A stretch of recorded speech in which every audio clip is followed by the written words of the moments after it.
people that are essential for the operation of the swine farms must be allowed to enter.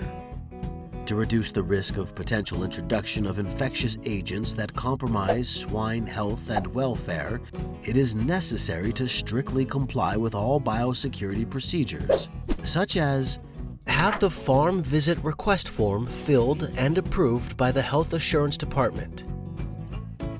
Meet the downtime requirements for the production unit to be visited, provide the information requested, and sign the visitor logbook at the farm entrance.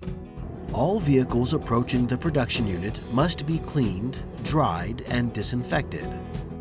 Every person entering the farm should record their body temperature and report if they are experiencing any flu-like symptoms, such as a persistent dry cough or nasal congestion. If the person's body temperature is higher than 100 degrees Fahrenheit or flu-like symptoms are reported, farm entry will be denied, and the person should visit a medical center to establish a diagnosis.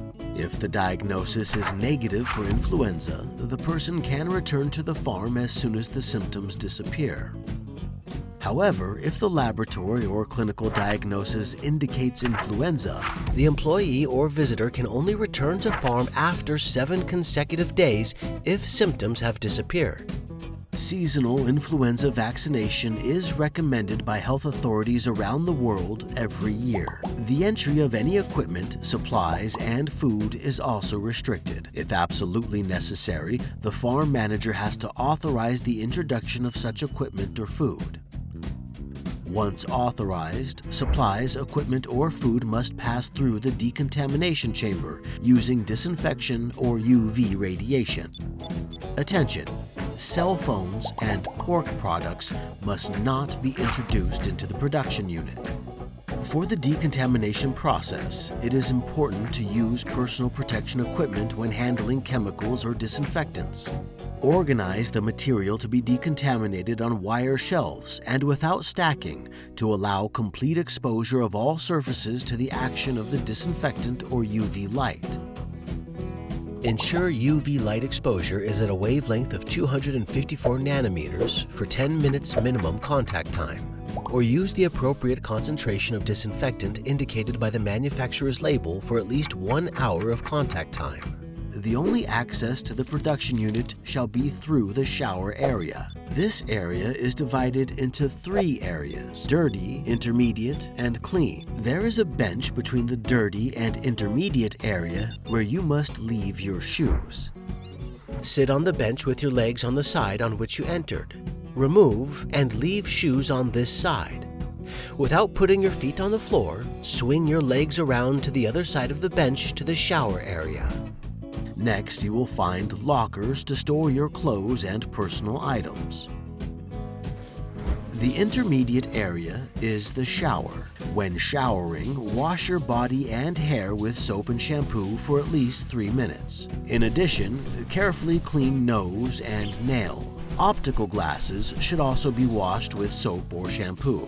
After showering, you should proceed towards the clean area where you will find towels and clothing provided by the farm for exclusive use during your stay in the production unit. Boots will be found outside the office before entering the barns. If it is necessary to step back into the dirty area, you must shower again before returning to the clean area. After the visit, you should also exit through the shower area.